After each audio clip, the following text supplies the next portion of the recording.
Yes, murakoze kuba mumpaye akanya ngo ngire icyo mvuga kuri kino cyorezo gikomeje guhangayikisha isi muri rusange.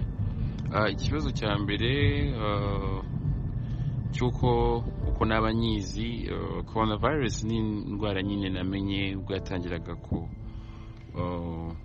gufata cyangwa se kugira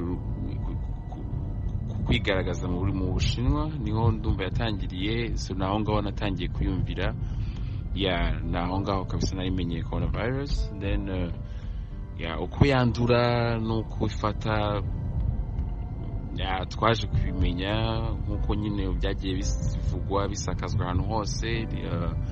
Ni indwara nyine yandurira mu myanya y'ubuhumekero, niko navuga.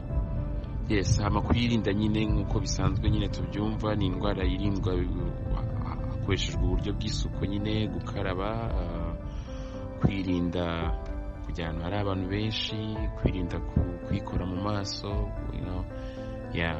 Yes, kuri icyo kibazo cy'aho ntuye uko imeze, ubundi igitangira muri rusange abanyamerika ahantu ntuye n'abantu bose muri rusange ntabwo bigeze babira imbaraga cyane. Bumvaga ari ibintu bidakanganye, bumvaga ari ibintu nyine ari ikiza gikomeye, ariko bishobora kuzarangira mu Bushinwa nyine bikaba ariho birangirira,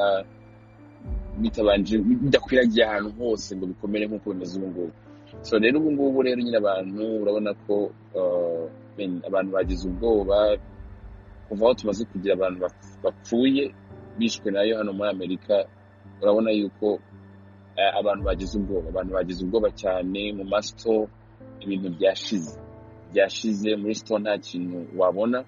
Ikintu cya mbere cyabanje gushira muri Amerika nyine mu gace ntuyemo, ariko n'ahandi niko nagiye numva.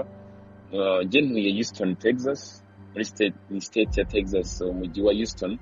Ikintu cya mbere cyabanje kubura ni papier hygienique, nano ma produit bakoresha mu yo kwirinda amamikrobe, sinzi ukuntu sanitize, sinzi ukuntu aya maproduit nyine kugira ngo umuntu asukure intoki. Ibyo byabanje gushira, ari byo nyine nari ndavuga ko nyine ufite coronavirus yatumye hari imico y'abisilamu. Abantu benshi tuzi abisilamu ni abantu ubundi mu buzima busanzwe bagira isuku, kuko uko bagiye gusenga buriya barakaraba, ibyo bita kwitawahaza niko nabyita. So uriya muco rero abanyamerika babayobije uko no mu gace ntuyemo babayobije kuwukurikiza no kuwugenderaho kubera nyine coronavirus. papier de toilette zarashize, nta hantu wapfa kuyibona. So ni ukuvuga ngo rero abantu bose bagomba gukurikiza wa muco w'abisilamu wo kwitabaza, so nicyo kintu numva navuga aho ntuye. Hama ikindi ni uko nyine ingamba zarafashwe aho ntuye, nyine ingamba zarafashwe. Ahantu hahurira abantu bashizeho uburyo bw'abantu ukuntu ayo maproduit nyine atuma abantu babasha koza ibiganza cyangwa se intoki kugira ngo babashe kwica mikrobe zose. Ndumva aricyo kintu navuga nagenera abakunzi banjye muri kino gihe, ni uko nta kindi nyine ni ubutumwa kugira ngo bakomere. First of all, nk'uko His Excellency yabivuze yuko nta gukuka umutima, so nta kugira ubwoba ngo abantu bakuke umutima bumve ko byarangiye. So hari uburyo bushoboka bwo kuyirinda, kandi turimo turegera ibihe navuga babyiteze ko navuga sama, kandi bavuga ko muri sama nyine ubukana bwabo bugenda bugabanuka. So nizera ko n'ubundi no muri icyo gihe nizera ko urukingo rwayo rushobora kuzaba rwabonetse, ariko muri kino gihe nta gukuka umutima. Nyine gahunda ni ukuzikomeza, isuku, gukaraba, kwirinda kujya ahantu hari abantu benshi, nyine amategeko yose tukayakurikiza. Then tugakomeza gushyira hamwe no gufatanya kugira ngo turebe ko twabasha kurwanya kino kiza cyatujemo. Icyo ngicyo warubajije ngo ni iki kintu mu Rwanda mwakora mu kwirinda ugereranyije n'aho ntuye, ahubwo nagira ngo mvuge ko u Rwanda rurusha ibihugu byinshi cyane kwirinda coronavirus. Njyewe nko mu mujyi ntuyemo navuga ko Kigali bitewe n'ibintu ndi kubona ingamba leta yagiye ifata, navuga ko murusha cyane aho ntuye kwirinda coronavirus. Ndakubwiza ukuri ibyo bintu nabihagararaho, n'abanyarwanda wenda batuye hano babivuga, sinzi wenda mu yandi ma state ariko nko muri Texas aho muri Houston, navuga ko u Rwanda mwafashe ingamba zikomeye cyane zo kwirinda coronavirus. Ari nabwo ngira ngo nshimire ubuyobozi. Biragaragara ko n'abayobozi bakunda abaturage,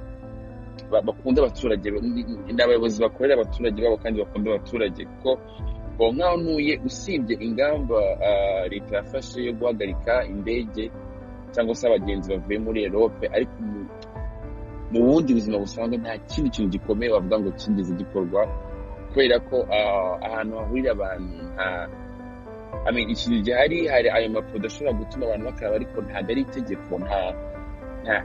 Nta muntu ureba koko abantu babashije gukininga intoki. Hari ibintu byinshi ubona ko Kigali yagiye ikora bitandukanye na hano, ubona ko bashize imbaraga zikomeye cyane mu kurwanya na coronavirus kurushaho hano. Yes. Urakoze cyane ku icyo kibazo mbajije kijyanye n'igihombo igiye guteza uruganda rwa muzika. Of course uruganda rwa muzika rugiye guhura n'ikibazo gikomeye, kuko uruganda rwa muzika ni uruganda rw'imyidagaduro nk'iyindi, nk'uko wumva soccer, basket. So muzika nayo ni rumwe navuga mu ruganda rw'imyidagaduro, so narwo ruzagira ikibazo gikomeye cyane, kuko muzika ihuza abantu, yaba amaclub, yaba amaconcert n'ibindi byose. Already mwarabyumvise, hari amaconcert mu Rwanda yahagaritswe, hari n'andi yagombaga kuzaba yahagarikwa. Nanjye nateguraga gusohora indirimbo vuba ngaha, gushutinga indirimbo, ariko nabayobesheje kubihagarika kubera ko iyo tugiye gukora indirimbo video, for example, uhuza abantu batandukanye, aba models ushaka bakinga muri video, producer n'abandi bantu batandukanye. So uvuga ngo mfite ubwoba bwo kuba nabikora muri kino gihe, kuko numva nyine ari ibintu bishobora kuba byagorana bitewe na coronavirus. Muri rusange nyine uruganda rwa music n'izindi nganda zose za entertainment bigiye guhura n'ibibazo bikomeye. So umva ko ari ikibazo nk'uko nari nabikubwiye. Icyo kibazo nyine mbajije niba idahungabanyije ibikorwa nari mfite muri muzika. Yes, irabihungabanyije, kuko gutravalinga ubu ngubu birimo ikibazo. Gutravalinga ni guhuza abantu benshi batandukanye.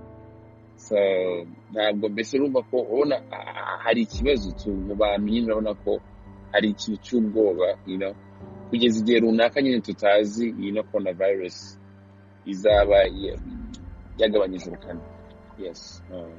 Indwara nyine hano imaze iminsi yahageze, nyine uko yandura ni mu ndamukanyo, ni gukora aho umuntu ufite virusi yakoze, nko gufungura imiryango, kwa kundi abantu bicara mu ntebe muri parike, abana kwa kundi bakina bakora ku bintu byinshi bitandukanye. Hanyuma ikintu nyine cyo gukora cyo kwirinda ni ukwirinda kujya ahantu hari abantu benshi. Nk'ubu ngubu amashuri yose yafunze, ngo abana ntabwo bagomba gusubira ku ishuri kuwa mbere. Abantu bakorana mu kazi nabo bagomba gukorera imuhira, kereka wenda abavuzi cyangwa akandi kazi kose gatuma umuntu agomba kuba byanze bikunze. Hanyuma mu rwego rwo gufasha n'abantu bakora mu buvuzi, buri karere kagiye gashyiraho abantu bo muri crèche bihariye bo kugira ngo nyine bajye birirwana abo bana kugira ngo abaganga bashobore gukora. Naho ubundi ingamba ni nko mu bindi bihugu byose, gukumira nyine kwirinda kujya ahantu hari abantu benshi. Abantu nyine bakomeza bakabikirensa nko kujya mu kabari, burana akabari no kukavaho, amakonseri yose yafunze. Nka filime tuvuge Petit Pays yagombaga gusohoka kuri 18 je crois, bayishyize mu kwa 8. Donc ibintu byose biri kugenda bihinduka. nyine nko mu zindi domene zose harabaho ibihombo byinshi cyane, ariko inkuru wenda y'ihumure gakeya ni uko nka leta y'Ubufaransa ari ukuntu ishyiraho ingamba zo kuzajya igenda ifasha muri abantu muri secteur yabo kugira ngo ibihombo ntibibe binini cyane, ariko nyine birakomeye cyane ku bantu bakora mu by'ubuhanzi, ntabwo biba byoroshye. ni ekonomi izakorwaho cyane mu bice byose nyine, buriya abantu amaguverinoma ngira ngo azi ukuntu azajya agenda ashyiramo abantu imiyaga siko bavuga harya, niko bavuga Nyarwanda Revenue izagenda ishyiramo imiyaga ukuntu nk'uko nguko. Anyway, naho ubundi turakomeye, tugomba kwirinda guhahamuka, ntabwo byoroshye ariko nyine gutabitekerezaho buri kanya. Umwana ayikora mu maso, umuntu agomba kwirinda gukorakora mu maso, gukaraba intoki inshuro nyinshi, kugira gutira nuko indamukanyo ni ukuzihimba, n'amacinsi banyere kuyavaho tukajya dupeperana hagati yacu hariho nk'imetero, ntabyo kwegerana cyane, cyangwa tugakora indamukanyo aho kanda ndabona ariyo muti. Naho ubundi rwose icyo navuga cyane ni ukutabikerenza, ukumva ko indwara y'abandi njye ntabwo urangeraho, hanyuma ni ukomeza kwirinda no kurinda abandi. Umuntu akoroye agakorera mu nkokora, ugakaraba kenshi uko ushoboye, ukipfunisha iriya miswara nyine yo mu mpapuro uhita ujugunya, bano mwene ya miswara yo mu myenda umuntu abika mu mufuka. Abantu bakuze cyane nabo bakirinda cyane kubera ko nibo benshi bari kuremba cyane. Hanyuma ikindi nyine ni ukugerageza kwirinda kujya ahantu hari abantu benshi cyane, gukaraba kenshi intoki uko umuntu abishoboye, no gukora siporo. Gukora siporo kugira ngo umubiri ugire imbaraga zo kurwanya virusi, umenya nabyo byafasha. Naho ntihungabanyije imishinga, ndi gusoma ibibazo nanone. Hariho amarepetisiyo nari mfite nyine ntashobora gukora, hari na konseri nari mfite mu kwa gatanu, n'abantu baho bari nabo banyohereje mesaje ubundi bambwira bati twohereje face technique, ariko nubwo tutazi niba konseri izaba kubera yuko tutegereje ko abayobozi bo mu karere batubwira niba bizaba ibirori, kuko ni kwa gatanu ejobundi.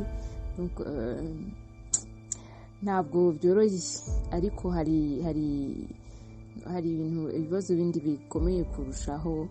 Ntabwo konseri itabaye ntacyo, ariko ingamba zikaboneka nyine abantu bagakira da. Naho ubundi ibintu byo kwangirika ni byinshi cyane mu Rwanda, by'umwihariko n'icyo twakora ngo dushobore kwirinda ni ukwirinda vraiment kujya ahantu hari abantu benshi, kuko iyandura ihererekanyijwe n'abantu, gukoranaho. Hanyuma no mu gihe turi hanze, niba intoki tudashobora kuzikaraba buri kanya, twirinda gukora mu maso, yaba ku matwi, ku mazuru, twirinda kwikora mu maso mbere yo gukaraba.